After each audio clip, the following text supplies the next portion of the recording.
peristiwa bagaimana perjuangan Rasulullah SAW dalam menapaki kehidupan. Sehingga nanti kita memahami bagaimana sisi-sisi kehidupan Rasulullah dalam menapaki kehidupan, bahwasanya beliau itu bukan hanya seorang manusia yang unggul di tengah-tengah kaumnya, tetapi beliau itu adalah individu yang memang dipersiapkan oleh Allah menjadi seorang Rasul.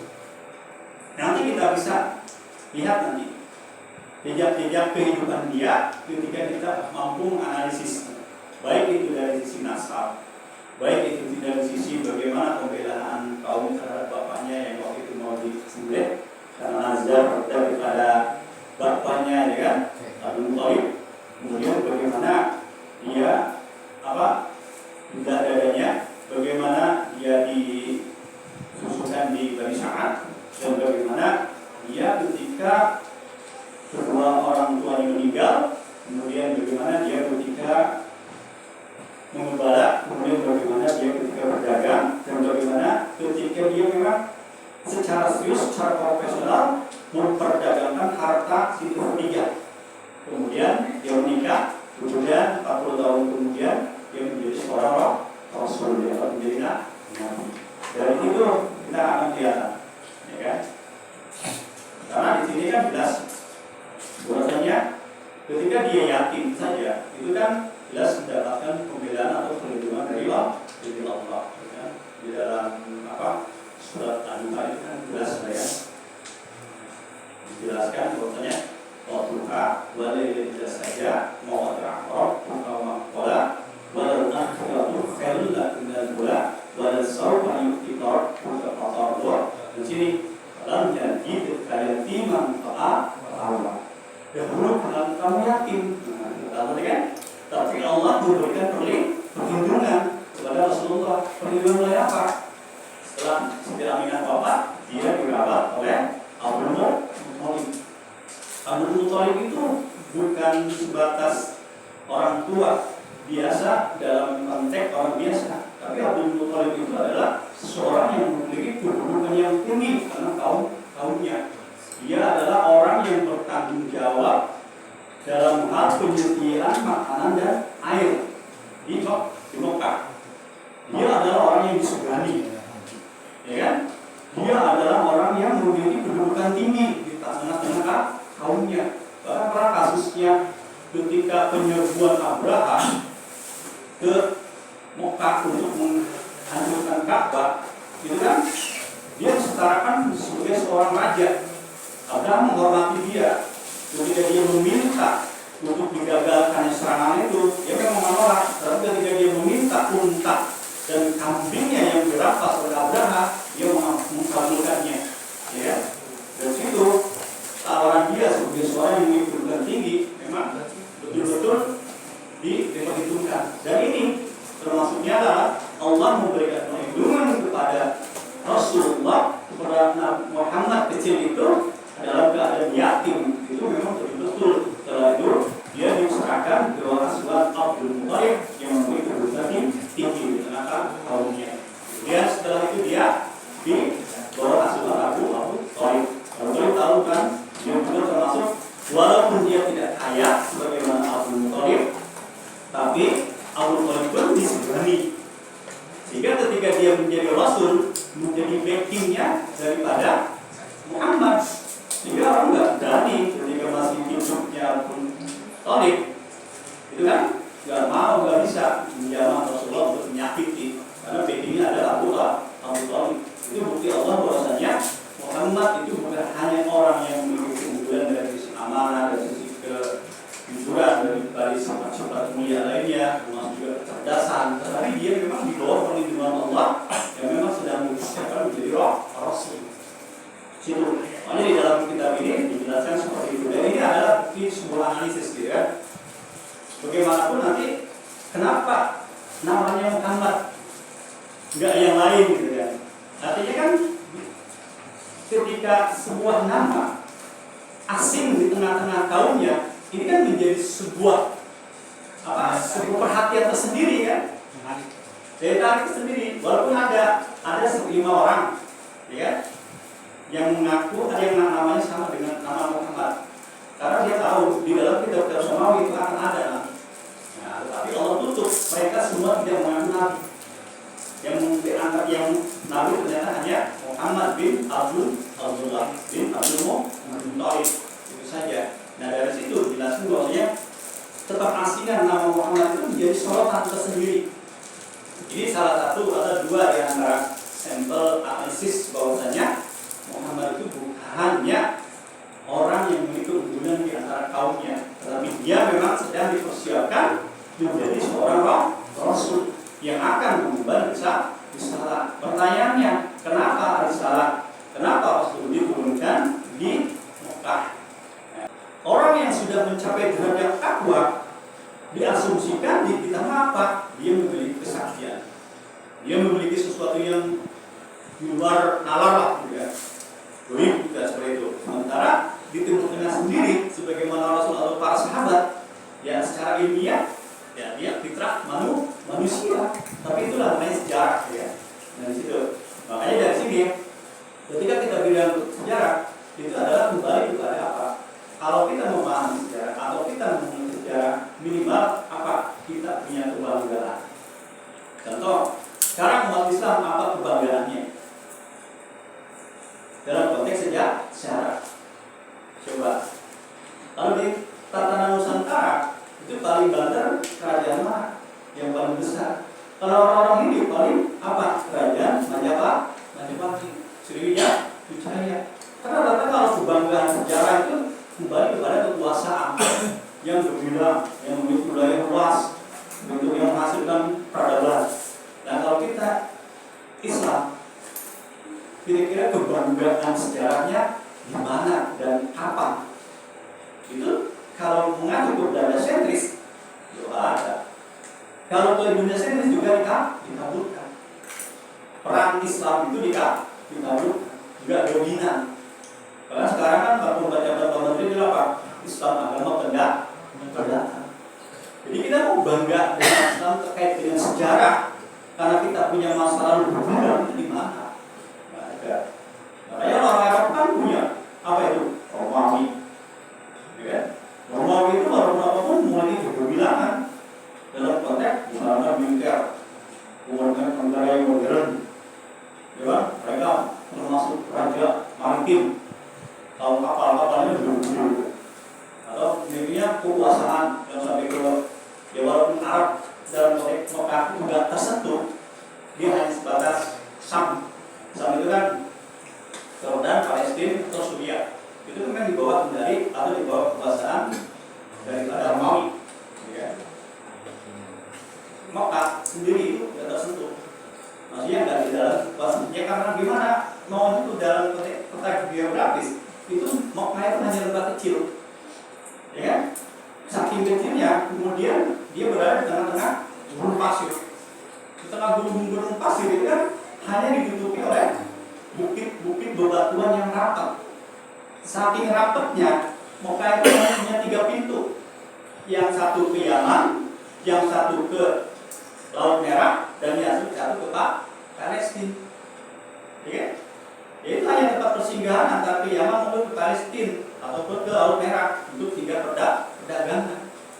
Nah, baru berkembang ketika ada Ka'bah yang dibangun, kemudian kota dibangun oleh Nabi Ismail. Baru selama ini ya hanya tempat persinggahan saja.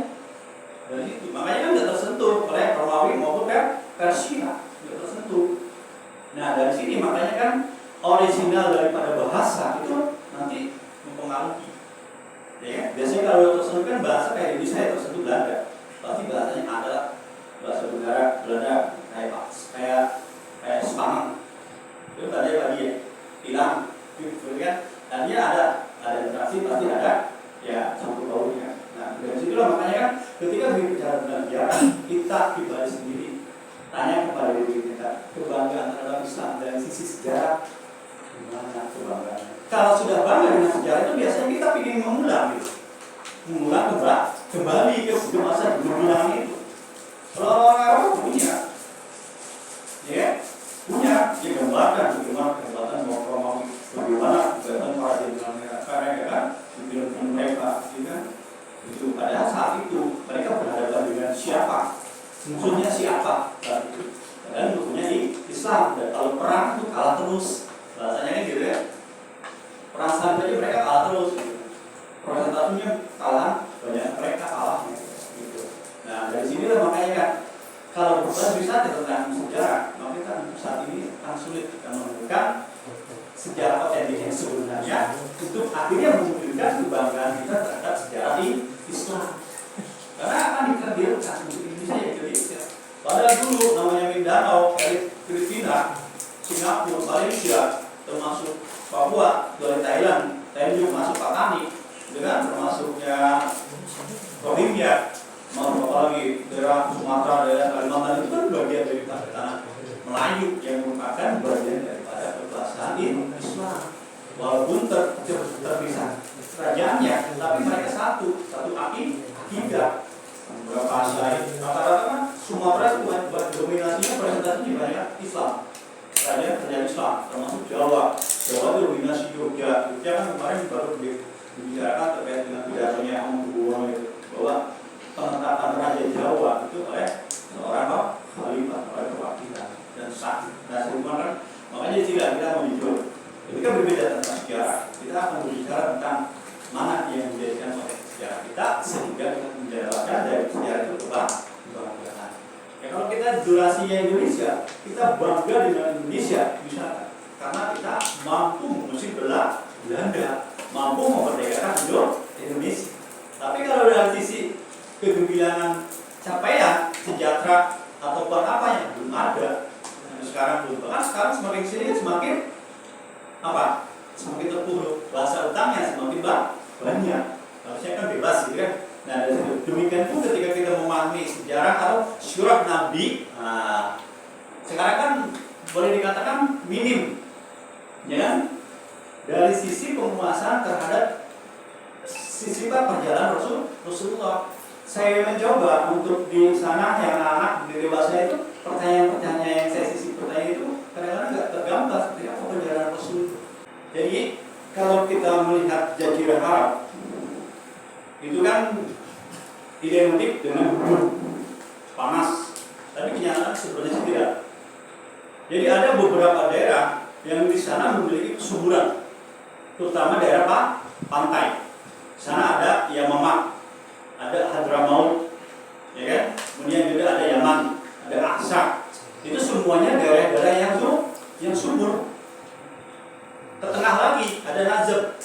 Najab itu adalah daerah di mana terdapat kuda-kuda Arab yang termasuk. Itu daerah Najab itu. Dan dari Najab dengan daerah Yamamah itu adalah penghasil gandum terbesar. Itu mampu memenuhi atau mampu menyuplai kebutuhan bangsa Arab dari dua daerah itu saja. Waktu itu ketika Rasulullah lahir itu penduduknya jumlahnya sekitar 10 sampai 12 juta. Itu dari dua daerah. Ketika itu dipertahankan bertahun-tahun, berpuluh-puluh tahun, gandum itu cukup dari dua daerah saja. Di Amerika sendiri, gandum itu dipertahankan daerahnya, nggak tersentuh sama sekali untuk industri, tetap dia menjadi lumbung. Jadi nggak tersentuh oleh pabrik, itu tetap harus jadi lumbung. Di sana itu cukup dua Yamamah dan Najab saja udah cukup untuk kebutuhan gandum dari wilayah bangsa Arab. Nah kemudian ketengahnya lagi yaitu daerah Madinah. Madinah itu daerah bukit-bukit. Makanya ketika waktu perang Khandaq kan nggak bisa nyerangnya dari belakang Gunung Panjang, Quraisy kan, tapi nyerangnya dari depan, dihadang oleh strategi yang dari Al-Farisi sahabat itu kan dengan parit. Jadi diarahnya di depan gitu kan, jadi berapa meter sampai kuda loncat itu nggak sanggup, jadi loncat itu langsung masuk tuh parit. Nah seperti itu, makanya dihadang dari depan, nggak bisa karena ya ternyata perlindungan untuk di belakang itu memang strategis untuk Madinah, tapi dia termasuk bagus untuk kita ditanami. Nah ada daerah subur di sana itu apa? Itu Taif. Taif itu sampai sekarang itu adalah penghasil terbesar daripada buah-buahan yang alami, maksudnya gitu, yang memang subur dari tanahnya. Jadi dengan sekarang kan yang nggak subur, sekarang karena teknologi banyak, jadi banyak ya, dan di situ. Nah kemudian juga rata-rata mereka adalah gurun dan banyak sekali batuan gunung-gunung batu. Nah untuk Mekah sendiri, untuk Ka'bah sendiri itu memang di tengah-tengah, kayak di tengah gitu. Saya lihat peta itu di tengah di kanan kirinya, depan belakang ataupun kanan kiri itu semuanya berupa pasir. Sekali dari Allah, andai kan terjadi badai pasir, itu namanya Ka'bah pasti kelelep oleh badai, tapi dilindungi oleh bukit-bukit yang ada di sekitarnya, dan bukit itu rapat, ya, nggak celak sampai luas sampai sehingga masuk badai, tidak rapat. Nah sehingga itulah makanya kalau ya Allah punya rencana terbaik ya untuk akhirnya agar nanti yang menjadi kiblatnya kita, kiblatnya kaum muslimin itu terlindungi dari badai dari pasir, karena terlindungi oleh bukit-bukitnya, batuan yang rapat. Jadi ya itu saya katakan celahnya cuma ada 3, antara yang ke Yaman dan ke Palestina ataupun yang ke Laut Merah. Itu sekitar letak daripada Mekah ataupun Ka'bah, gitu kan? Nah, kemudian juga di situ dijelaskan bahwasanya penduduk asli daripada hijrah ke Arab adalah orang-orang Badui. Ya, orang Badui. Pernah dengar orang Badui Pak Haji? Badui. Ya kan? Kalau Indonesia apa? Nenek moyangnya. Apa ya? Indonesia. Yunani ya? Katanya Yunan dari Cina Selatan. Itu di sejarah Habib tahu. Waktu tahunnya di SMP saya juga. Yunani Indonesia. Yunan Cina Selatan. Cina Selatan dari mana itu?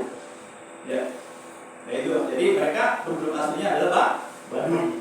Nah Badui itu orangnya karakternya itu keras, tangguh. Nah bahasanya mah satria. Dan memang mereka juga gampang tersinggung kalau saudaranya ada yang dilukai. Mereka menerima walaupun saudaranya salah, mereka akan tetap teguh. Makanya kata kesukuan sana waktu itu pun kuat, tetapi mereka mudah menerima kebenaran. Nah, suku Baduy ini yang kelak sebenarnya sih yang akan menyebarkan Islam di bawah binaan atau di bawah kendali Rasulullah. Suku Baduy ini, ya. Nah, dari situ kan letak jazirah Arab itu kan jelas ada yang subur, ada yang bisa tanami, ada yang juga gersang. Nah, Mekah itu sendiri termasuknya gersang, nggak punya sungai, ya kan?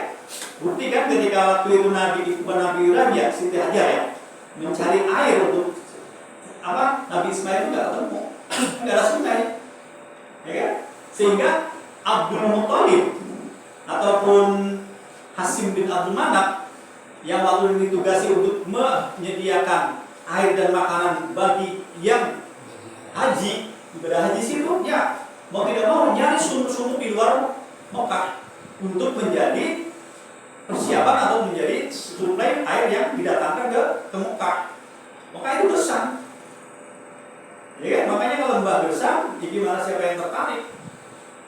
Tapi kan jelas di situ ternyata di tengah-tengah samping Ka'bah itu nanti ada air jam yang nanti setelah ratusan tahun terkubur diketemukan kembali oleh Abdul Muthalib bersama anaknya, ya kan? Gitu. Jadi letak daripada Ka'bah itu adalah gersang, nggak ada sungai. Nah beruntung ketika ada air jam-jam maka tidak sulit atau bisa mendapatkan usaha untuk mendapatkan air. Nah dari situ makanya ketika air itu ketemukan, Abdul Muthalib tidak lagi berat untuk mengadakan atau untuk menyuplai air untuk kebutuhan ibadah haji. Tapi itu juga kan butuh waktu yang lama, gitu. Karena apa? Beberapa kali pemimpin-pemimpin di Mekah itu nggak menemukan, tapi mertuanya Nabi Ismail juga menemukan. Terakhirnya adalah kakeknya Rasulullah Abdul Muthalib dengan anaknya, dia mencoba untuk mencari, kemudian menemukan air itu. Air keluar dan barulah di situ urusan air selesai. Dan urusan makanan itu gampang. Karena apa? Di situ banyak orang-orang yang dermawan. Termasuk Abdul Muthalib sendiri, termasuk juga Hisam bin Abdul Muthalib, ini juga orang kaya, orang yang dermawan. Ya. Kemudian di sini dijelaskan terkait dengan nenek moyang Nabi Shallallahu Alaihi Wasallam. Jadi begini, cerita tentang nasab Rasulullah itu dimulai dari buyutnya. Siapa buyutnya? Hasim bin Abdul Manaf. Ya kan? Hasim bin Abdul Manaf itu adalah orang yang memimpin Quraisy atau orang yang memimpin Mekah. Dia orangnya dermawan, dia orangnya kaya, dan dia memiliki pandangan yang tajam ke depan. Sehingga setelah Nabi Ismail diteruskan dengan nenek moyangnya sampai ke Abi Hasim itu Mekah itu memiliki kemajuan, terutama dari sisi perdagangan. Kenapa menjadi sisi perdagangan? Ya naudzubillah di Mekah mah, ya kan? Naudzubillah, istilahnya tuh jabat usaha-usaha apa tuh ya dagang. Tahu pabrik? Ya belum ada pabrik. Ya dagang memang. Nah, dagangnya mana? Yang menentukan dagang itu ke Sam atau ke Yaman. Kalau kan Hasim dan Manaf itu saking diakuinya, jadi pengaturan apa itu ya Hasim dan Manaf. Makanya kalau dilihat dari nasab Rasulullah itu semuanya orang-orang yang terhormat. Ya kan? Siapa yang gak mengakui kehormat daripada Abdul Muthalib? Siapa yang gak mengakui kehormatan dari Hisam Hasim bin Abdul Manaf? Hasim bin Abdul Manaf itu orang yang dermawan, orang yang kaya raya. Sehingga ketika ada kaciplik yang memberi makan itu adalah Hasim bin Abdul Manaf, sehingga diakui. Nah, makanya pengaturan dagang pun dia yang ngatur. Kalau musim dingin ya ke Yaman, di sana hangat. Tapi kalau musim panas ya ke Syam, di sana termasuk udaranya sejuk. Itu yang ngatur sampai akhirnya terus. Makanya kalau musim panas ya pasti kalau Syam berarti musim panas. Itu udah dari awalnya. Makanya kan ketika sejarah atau di dalam kelihatan Maisyarah melihat ketika Rasulullah pulang dari Syam itu ada malaikat yang menaungi, ya kan? Kenapa menaungi? Karena panasnya kering. Kenapa ya? Itu musim panas. Makanya selamanya itu kalau ke Syam itu berarti musim panas. Kalau musim dingin dagangnya ke Yaman. Itu diatur oleh Hasim bin Abdul Manaf. Nah, Hasim bin Abdul Manaf itu dalam sebuah kisah dijelaskan di dalam Sirah Ibnu Hisam itu adalah orang yang memang memiliki kekuasaan untuk mengatur aturan-aturan daripada Mekah, termasuk perdagangan, termasuk melahirkan pasar-pasar, ya kan? Pasar Gaj itu kan termasuknya adalah ide daripada beliau. Nah, kemudian beliau berdagang, ya kan? Berdagangnya pun ke Madinah. Nah, ceritanya itu. Ke Madinah itu dia ketemu cewek perempuan. Ketika tanya masalahnya siapa dia? Namanya Asma bin Amr. Nah, Asma bin Amr itu janda. Ya saat dia tertarik kan, akhirnya tertarik lamar nikah. Nah, nikah itu kemudian dia ngandung. Nah, kemudian dia pergi ke Syam dagang, lanjutin dagang lagi. Beberapa bulan dia tinggal di Madinah, Yasrib, dia waktu itu di Yasrib, dan Yasrib, kemudian dia pergi. Nah, ketika itu lahir siapa? Asma bin namanya Saibah. Nah, kemudian Hasim bin Abdul Manaf itu dapat kabar di Syamnya meninggal. Akhirnya Asma bin Amr dapat kabar bahwa suaminya meninggal. Suaminya itu adalah Hasim bin Abdul Manaf, penguasa Mekah. Nah, kemudian setelah remaja, kisahnya kembali ke Mekah. Kekuasaan Mekah setelah Hasim bin Abdul Manaf meninggal dilanjutkan oleh Al-Muthalib. Nah, Abu Thalib kan mikir kan, ini kalau saya udah tua, udah meninggal, siapa yang meneruskan? Ternyata kakaknya Hasim bin Abdul Manaf itu punya anak hasil pernikahannya dengan Asma bin Amr, ya ada di Yasrib, laki-laki namanya Saibah. Nah, ini dia jemput tuh. Jadinya nggak disetujui oleh ibunya, nggak disetujui. Kenapa ya? Itu hanya satu-satunya buah hati ya. Ya akan menjadi masa depannya. Tetapi dijelaskan oleh Al-Muthalib itu bahwa sesungguhnya masa depan daripada Syaibah itu ada di Mekah. Karena kekuasaan ayahnya ada di Mekah, harta ayahnya ada di Mekah. Makanya berikan dia kepada Mekah. Akhirnya dengan berbagai macam pertimbangan, karena memang masa depan Syaibah anak Hasyim dan anak Hasyim dengan Asma bin Amr itu ada di Mekah, ini diserahkan. Naik unta bareng-bareng. Nah, orang-orang Mekah bilangnya itu Abdul Muthalib. Ke Syaibah itu apa? Budaknya Al-Muthalib. Celaka kamu, ini bukan budakku, kata Al-Muthalibnya. Ini ponakanku, anak daripada Hasyim bin Abdul Manaf. Akhirnya terlanjurlah Syaibah itu namanya Abdul Muthalib. Bukannya anak Al-Muthalib, tetapi dia anaknya Hasyim bin Abdul Manaf. Dikatakan Al-Muthalib karena waktu itu naikin unta bareng-bareng, dikatakan oleh penduduk Mekah itu saat itu budaknya Al-Muthalib. Karena nggak tahu asal musuhnya, tahu bahwa anak remaja yang biasanya jadikan budak. Makanya istilah Al-Muthalib. Nah, kemudian disebut Abdul Muthalib. Gitu. Ya, itu dari sisi nenek moyangnya Rasulullah Al-Muthalib itu namanya. Nah, ternyata itu anaknya disebut itu Al-Muthalib, kemudian disebut Abdul Muthalib karena dianggapnya itu adalah budak Al-Muthalib. Makanya kan harusnya kan itu Syaibah bin Hisam bin Hasyim bin Abdul Manaf. Nah, tapi dia Abdul Muthalib, namanya Syaibah, ya kan? Namanya Syaibah. Dia berterlanjur penduduk Mekah mengatakan dia Abdul Muthalib. Ya sudah, ya Abdul Muthalib.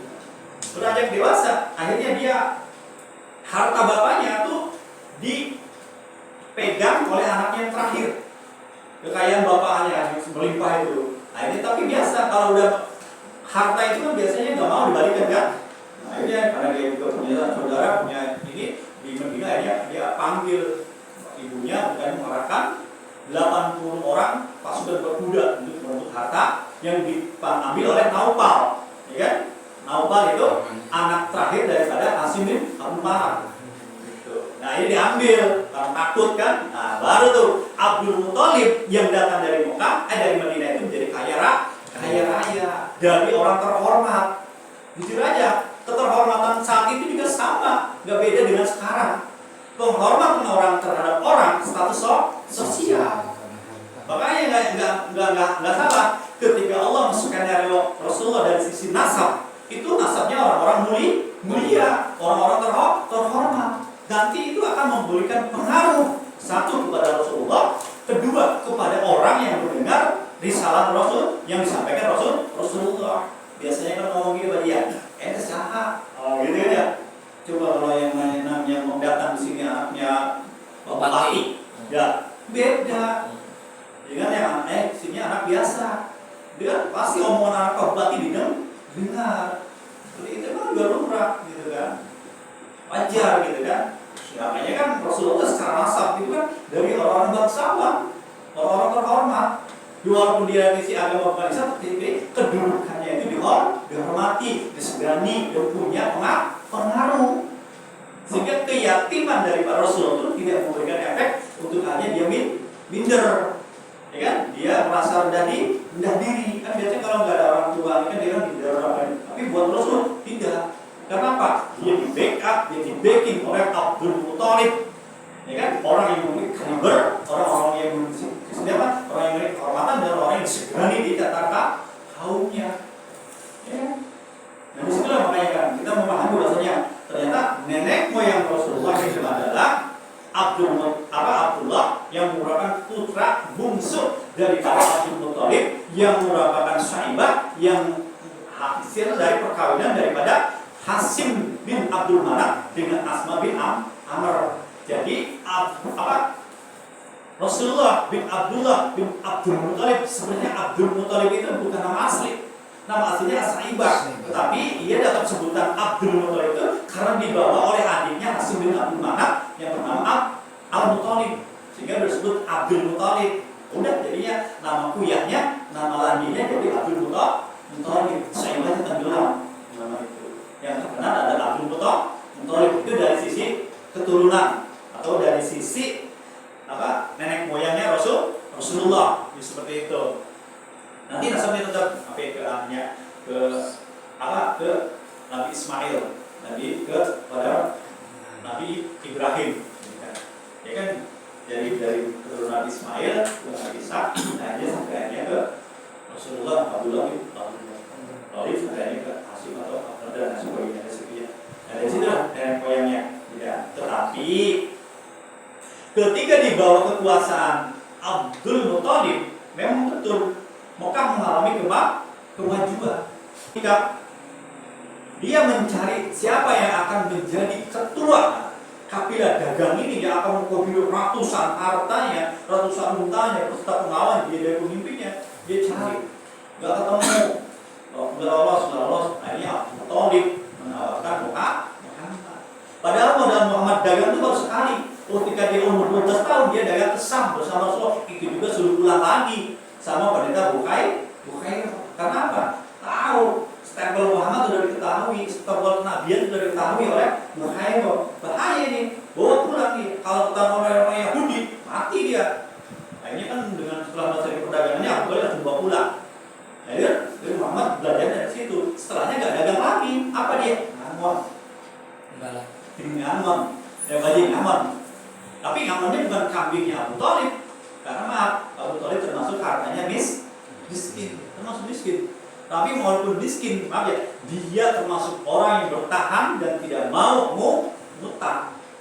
Makanya walaupun miskin, nggak mau ngutang, tidak bisa dikendalikan oleh tokoh-tokoh Quraisy yang lain. Nah, ternyata itulah keunggulan dia, sehingga walaupun miskin, dia punya kedudukan yang kuat di tengah-tengah umatnya, di tengah kaumnya, dan bisa menjadi benteng terhadap Rasulullah Muhammad Shallallahu Alaihi Wasallam. Iya, yang harga diri, makanya dia tegar gitu kan. Dan belum dia mati mah, nggak bisa nyentuh tuh orang-orang yang mau jual terhadap Rasulullah, karena situ ada Abu Thalib, ya. Ada Abu Thalib, padahal dia termasuknya nggak kaya. Makanya kan dia punya anak dua, misalnya Ali dan Ja'far, ya kan? Nah ini kan saking adanya ya, antara Abbas dengan Rasulullah kan, tapi udah nikah, ya kita bagi-bagi aja meringankan beban daripada aman, ya kan? Nah ya Ali tadi oleh Muhammad SAW kan, ketika bernikah sama Suriah, kemudian Ja'far dari oleh Abbas, ya kan? Jika nanti kan itu Al-Qaeda itu dia bawa pengasuhan yang berbeda, ya untuk nolong lah, namanya saudara ya, gitu kan? Seperti itu, jadi tolong dan sudah main musuh. Makanya dari sini boleh dikatakan bahwasanya ya nenek moyang daripada Nabi Shallallahu Alaihi Wasallam itu memang memberi kemuliaan, dan di bawah kekuasaan daripada Asim bin Abdul Manaf maupun Abdul Muthalib Mekah maju. Tetapi sayang dari kemajuan itu ada sesuatu yang akhirnya mendapatkan perosak dari sisi apa? Dari sisi apa? Dari sisi perilaku, dari sisi adab, dari sisi sosial, dari sisi akidah, dari sisi yang lainnya. Dari situ lah ya kan kebodohan, namanya kebodohan. Kebodohan itu bukan berarti IQ-nya yang rendah, bukan. Kebodohan dalam konteks syariat itu adalah kejadian itu dia telah meninggalkan ajaran-ajaran bilang Ibrahim, ya kan? Makanya kan dari awalnya itu kenapa agama Nasrani tidak masuk atau itu Arab, karena waktu itu agama untuk sekelompok, nggak kaumnya saja kan ya. Ternyata lebih menerima, tetapi terjadi penyimpangan. Bagaimana tidak? Dia menyembah batu, dia menyembah patung, dia menyembah berhala, baik terbuat dari emas, dari perak maupun dari tepung. Bahkan dari tepung itu bisa sembah. Nah dari situlah makanya kan dikatakan jadi jahiliyah. Belum lagi dia itu termasuknya adalah suka berjudi dan mabuk-mabukan, suka makan bangkai. Bahkan kalau ada yang meninggal dia nyiksa hewan. Dia anggap orang meninggal itu di sampingnya ditaruh unta diikat, gak dikasih makan, gak dikasih minum, sampai akhirnya dia mati. Orang katanya nanti unta itu menjadi tunggangan daripada mayit. Gitu. Bahkan dia menganggap bahwasanya ruh itu berubah menjadi burung. Tahayulnya kuat. Ada lewat burung kanan ke kiri itu beda. Ya, ada burung lewat ke kiri, dia pulangnya nangis. Saya melihat burung beloknya ke kiri, artinya nasib saya akan sial. Gitu. Lihat burung belok ke kanan, dia bergembira. Kenapa sih ya burung belok ke kanan? Berarti nasib saya baik. Padahal kita tahu bahwasanya ketika berbicara tentang tahayul, juga tentang syirik atau nifaq, itu akibat daripada jauh dari ajaran Allah. Ya. Nah, bahasa Arab juga punya keunggulan dari sisi tunggangan. Apa itu? Unta.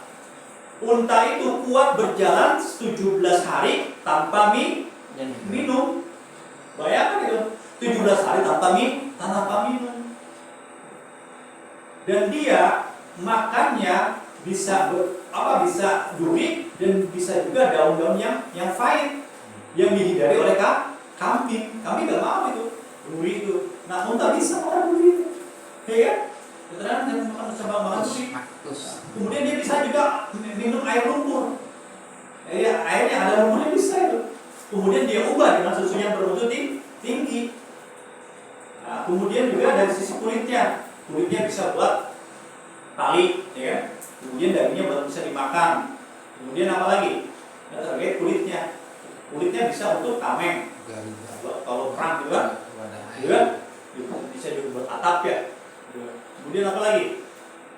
Kotorannya bisa untuk bahan bakar. Kukunya bisa buat adonan kue dan juga bisa buat obat. Air kencingnya buat apa? Bisa buat untuk ramas rambut. Pernah nggak Pak Islam? Ramas rambut air kencing. Katanya itu khasiat daripada air kencing unta. Itu punya khasiat itu. Makanya itu apa? Hewan unta ini keberkahan tersendiri bagi Allah, dari Allah untuk masyarakat Jazirah Arab. Itu unta. Nggak bisa orang di sini 17 hari tanpa minum. Bayangkan aja itu. Dan sana bisa tanpa minum. Lari walaupun kelihatan pelan, bisa lari 1 hari mencapai 300 kilometer. Bisa itu 300 kilometer 1 hari. Dan Mekah ke Madinah itu jaraknya 500 kilometer. Berarti sehari bisa ditempuh. Tapi mungkin kalau jalannya lurus. Jalannya lurus saja kan. Kalau soalnya jalannya nggak lurus, apalagi belum pasir kan. Kalau nggak tahu ya udah kayak di laut gitu. Harus punya ilmu navigasi atau apa. Nah, situ ya. Nah, makanya di sini jelaskan ya bahasanya. Yang jelas mah pembunuhan terhadap perempuan atau bayi perempuan itu menjadi sebuah hal yang biasa. Ada yang dibunuh dengan dibuang ke tong sampah, ada yang dibunuh dengan dibuang dari jurang, ada yang dibunuh dikubur hidup. Jadi kan?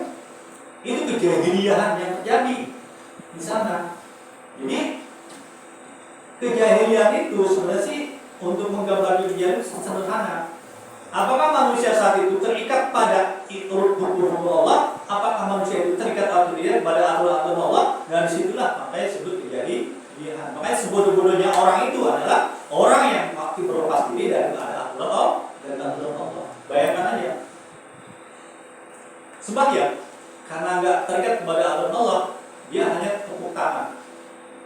Dia hanya siul mengelilingi patung. Ada artinya nggak? Tepuk tangan dan siulan. Nggak ada artinya kan? Nggak ada artinya. Nah kayak kita kan secara fitriyah ya. Kalau ini kan jelas kalau bahasa kalau mufasir sebagai atas 3. Yang pertama dia ketika Allah hamba-Ku sedang memujiku. Bismillahirrahmanirrahim. Alhamdulillahirabbil alamin. Arrahmanirrahim. Maliki yaumiddin. Ya. Dia karena aku dia nggak dia hamba-Ku sedang berserah diri. Ya. Kemudian dia bilang syirat. Nah, dia hamba-Ku sedang membentak. Syirat di dalamnya itu maknanya jelas ada gitu. Apa? Tapi ada siulan. Lah tepuk tangan apa maknanya?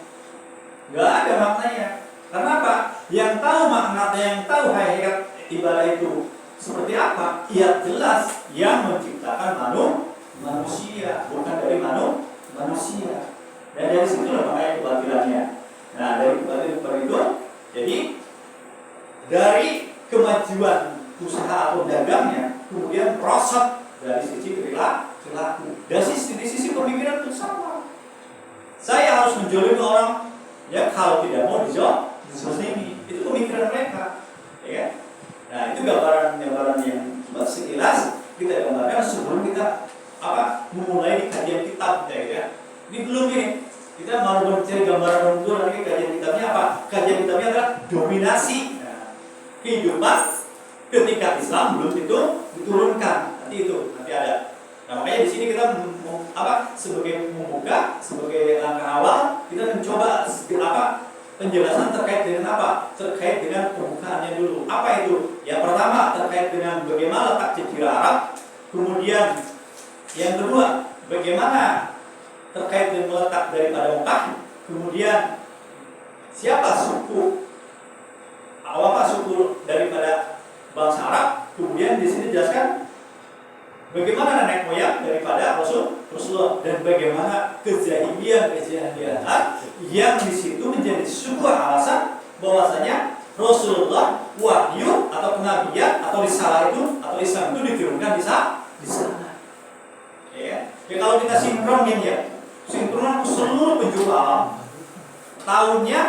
kalau tahunnya Rasulullah lahir itu kan sekitar 571.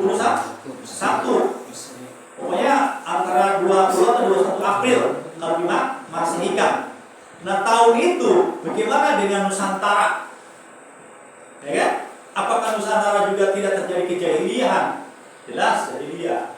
Walaupun mereka beragama Hindu misalkan. Apalagi sebelum agama Hindu ada dan animisme, dinamisme. Nah, bagaimana di sekitaran Eropanya yang saat itu di bawah kekuasaan negara adidaya Romawi Persia jelas nyembah api, ya kan?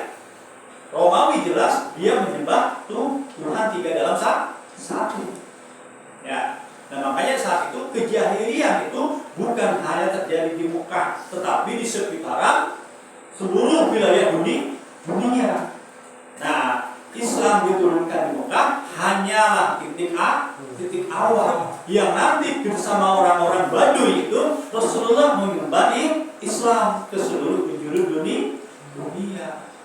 Ya, sampai akhirnya ke Indonesia atau Nusantara atau orang rumah Jawa Timur atau Melayu. Yang sampainya Islam ke sini tidak melalui penaklukan. Tidak melalui penaklukan Indonesia itu.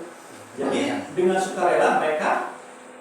Nah, pertanyaannya, kenapa penduduk negeri Nusantara itu mudah menerima Islam? Analisisnya adalah kita tahu sebelum Islam datang itu agamanya Hindu, agamanya animisme, dinamisme. Kalau agama Hindu yang dirugikan sebenarnya untuk beragama siapa? Yang dirugikan dari agama Hindu adalah orang-orang rakyat jelata. Kan ada 3 kasta kan? Brahma, Ksatria, dan Sudra. Yang paling dirugikan itu Sudra. Banyakannya itu kan yang pejabat-pejabatnya yang ada di istana aja sedikit kan?